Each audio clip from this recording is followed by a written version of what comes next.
doesn't begin with a warning. Tuko na siri kubwa sana. Just a moment shared. Repeated. Hata ukijaribu kuzuia hii kitu, wengine tutakufa. Until it feels normal. Si addictive. Leo nasikianga nika kitu holy. Somewhere in Vihiga County, away from the public eye, we sit with 3 men who believe they're in control. Here, it is not hidden. They call it kalokali, but others call it weed, ganja, shash, nsokoto, ngwai, ndovu, depending on who is using it. But not everyone walks away the same. Ile unajikuta tu unaonja kabla iende soko. And to deal with it, experts are involved. The bank and ask him to bring it. So when does it stop being just a plant?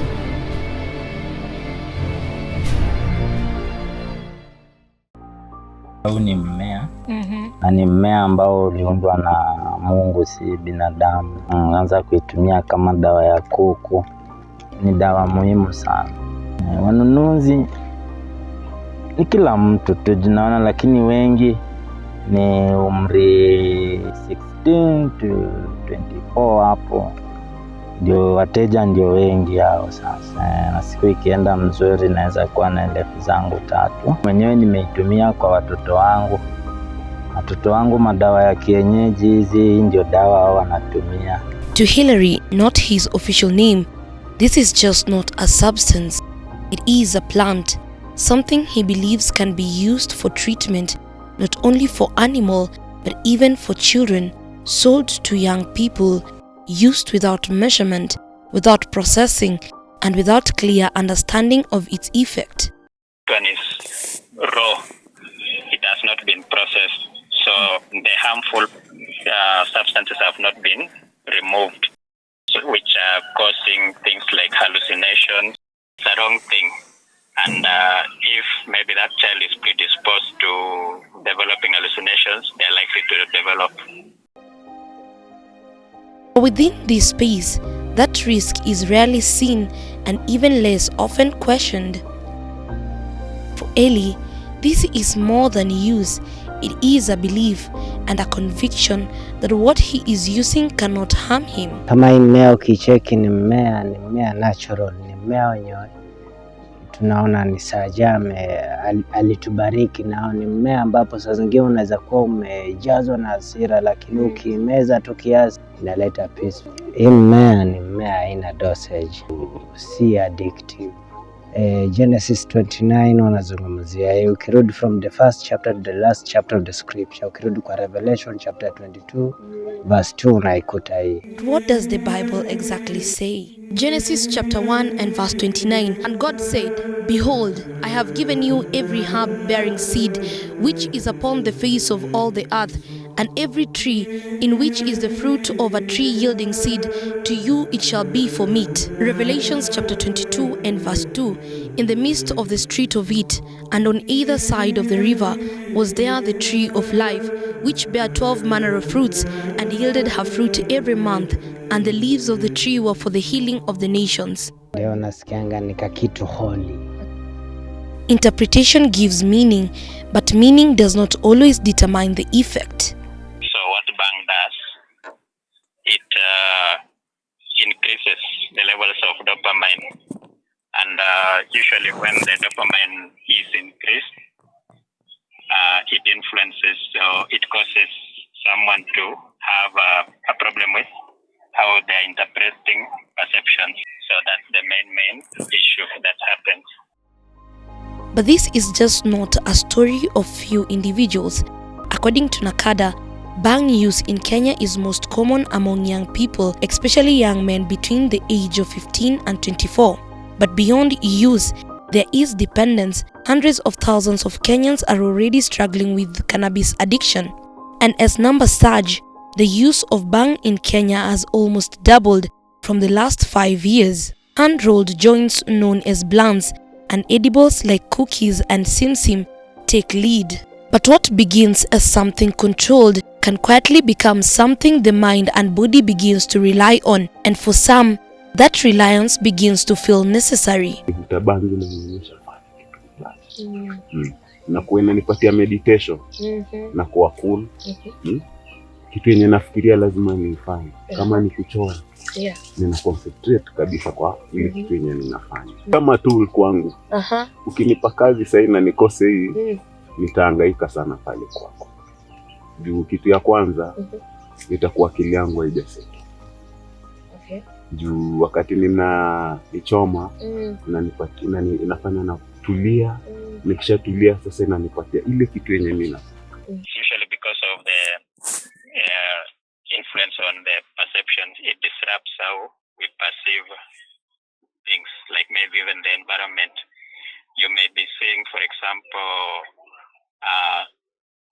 when you look at maybe the work you're doing, you may be thinking this is just small works. That's why they're able to feel they have a lot of energy because of that disruption. And most of the hallucinogens, when you talk of hallucinogens, they are those substances that influence mainly our brain functions.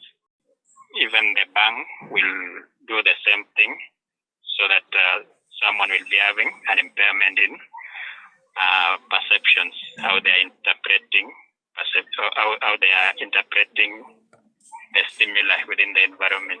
The feeling is real, but the effect is altered. Okay, kama mimi naweza kuambia naweza itumia asubuhi.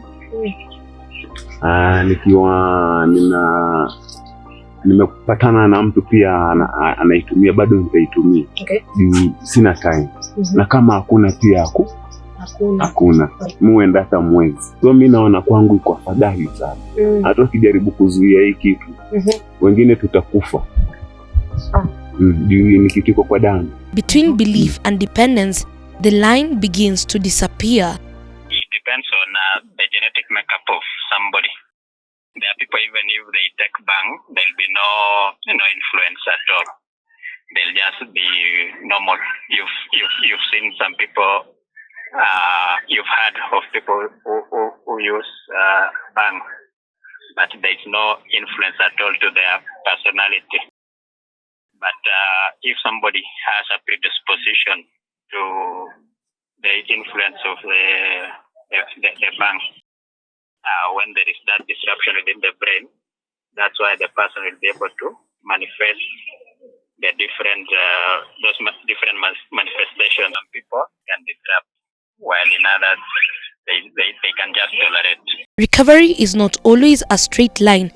Mimi nimeanza kutumia drugs kitambo, na I may not have that specific reason as nilianza aje, because ni kitu nilikuwa naona tulikuwa na a lot of friends who are coming over home, na also my elder brothers saa zingine walikuwa wanapenda kuuza hizi cookies nini, though none of them was using drugs, lakini ni ile unajikuta tu unaonja kabla iende soko. For some like Andrew, it is a progress with a moment of returns. Yeah, I've recovered because the extent to which nimekuwa niki-consume sahi sioni. Mara moja lakini si sana hiyo design, but I've recovered from Bhang.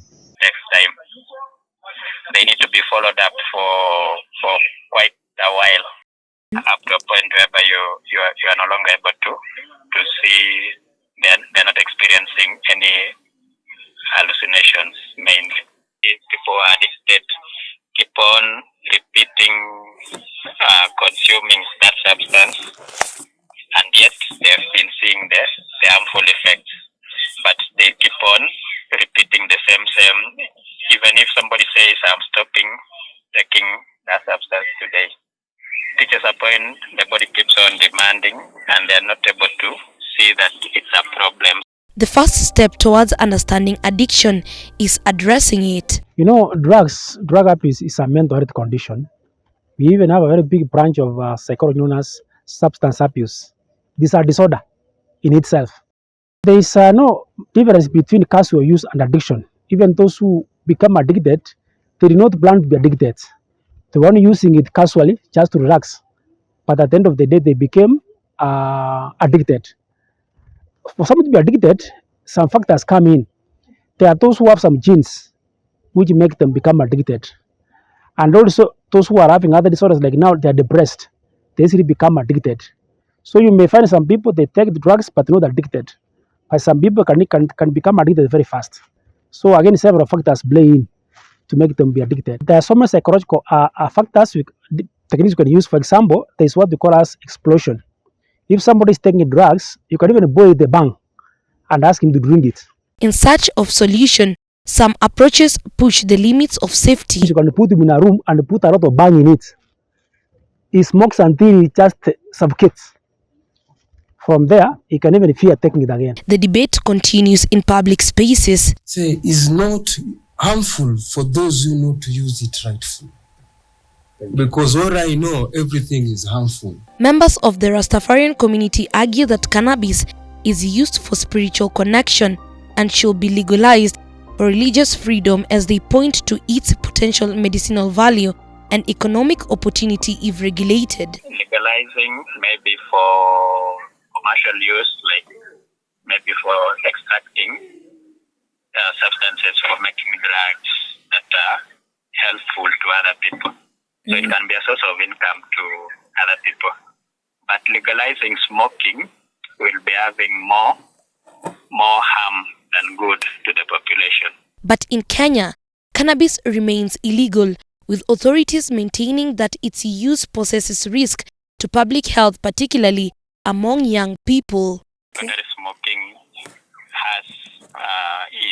is more harmful to the other person than the sole person who was using that substance. An alarm is rung. Even those who do not use it may still be affected by it. Control fades quietly. Illusion stays convincing, but reality remains unchanged. Behind the smoke.